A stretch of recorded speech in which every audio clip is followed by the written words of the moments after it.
There are hours in the day that don't belong to anyone. They come quietly, like the soft click of a closing door, and if you're lucky enough to notice them, you feel as though time itself has stopped just for you. For Arthur Hale, those hours began at 5:42 a.m. when the city was still rubbing sleep from its eyes. He sat by the window of his small apartment on the 3rd floor, coffee cooling beside him, listening to the rhythm of tires splashing on wet pavement. He'd lived in this building for 12 years, long enough to know every sound, the pipes sighing awake, the neighbors upstairs dropping something metal, the milk truck's early complaint. Routine was a kind of comfort, a map drawn on the walls of his life. Arthur had turned 57 last spring, and though he never said it out loud, birthdays had become less celebration, more checkpoint.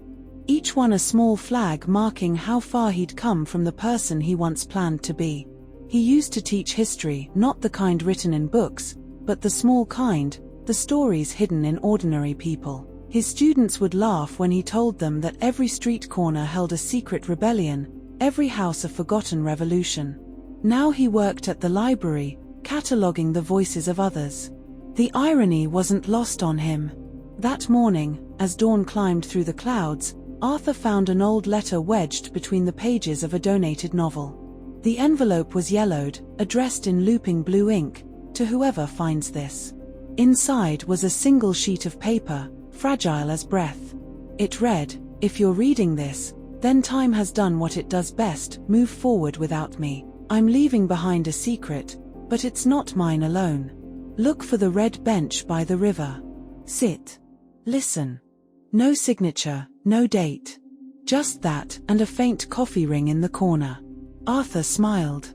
He'd seen all sorts of things tucked into books, pressed flowers, grocery lists, ticket stubs from places that no longer existed. But this was different. It felt intentional. The kind of mystery that used to belong to his youth. By noon, the thought had rooted itself. He couldn't focus on his work, couldn't shelve another book without thinking of that letter.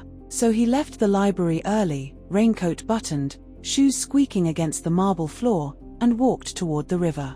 The air was cool, heavy with the scent of wet leaves. London, or maybe any city, always smelled the same after rain, tired and hopeful at once. Saturday. The bench creaked in recognition, as though countless others had come before him. He waited. For what? He didn't know. After a while, an old woman passed, pushing a cart of flowers. She looked at him with the easy familiarity of someone who has seen too many faces to be surprised by one more. "You found it, then," she said. Arthur blinked. "I suppose I did. The bench." She nodded. "They always do, sooner or later." Before he could ask what she meant, she was gone, swallowed by the quiet hum of the street. A single daisy had fallen from her cart, resting near his shoe. He returned the next day, and the day after that. The bench became a ritual, like morning coffee or the news headlines he never believed. Sometimes he read. Sometimes he simply watched the world pass, joggers, tourists, lovers speaking in borrowed languages. Weeks drifted by. The city changed coats, autumn bleeding into early winter. And Arthur began to notice others sitting on the bench when he arrived. A boy with a sketchpad, a nurse eating lunch, a musician tuning a guitar. Each seemed drawn there by something unseen. One evening, a woman joined him, perhaps mid-40s, red scarf, eyes too alive to be ordinary. She smiled in the way strangers sometimes do when they've already decided to trust you. "You've been coming here a lot," she said. "Research," he replied. She laughed softly. "Then we're colleagues. I'm researching people who pretend not to be lonely." Her name was Eliza. She worked nearby, editing documentaries no one watched. They talked for hours about art, forgotten cities, and why some people keep letters they'll never send. It felt like the kind of conversation you can only have with someone who understands silence.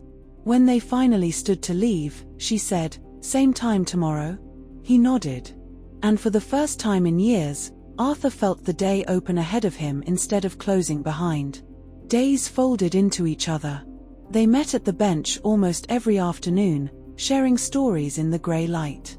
Eliza spoke about her father, a painter who taught her that mistakes were just the beginning of art. Arthur spoke about his late wife, Marianne, whose laughter once filled their home like sunlight. He'd never said her name aloud in years. But here, by the river, the sound didn't hurt. It healed.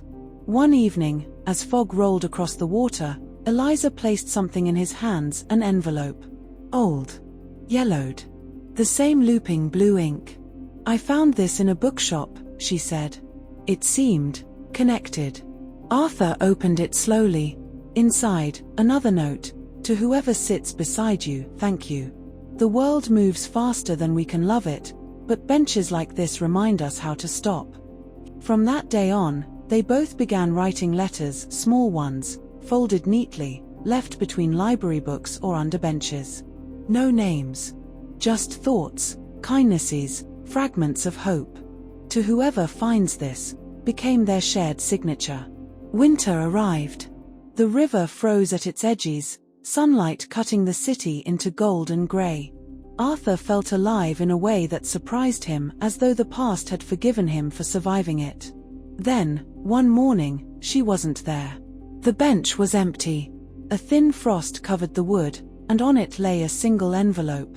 He knew before opening it. Her handwriting was the same, delicate, deliberate. "Dear Arthur, if I'm gone before you come, know this. We are not defined by the endings we reach, but by the pauses we share. Thank you for mine. E." He sat there until the sky went dark. People passed, but the world had gone quiet inside him. The river moved on, indifferent yet eternal. Months passed.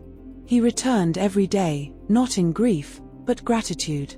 Sometimes he read the old letters aloud, letting the wind carry them. Sometimes he wrote new ones. The bench had become something larger than either of them, a conversation between strangers across time. One afternoon, a young woman approached. She held a letter in her hand. "I think this is yours," she said. It was his handwriting, one of the first he'd ever left. She smiled. "It found me when I needed it most." Then, without asking, she sat beside him. They talked until the shadows grew long.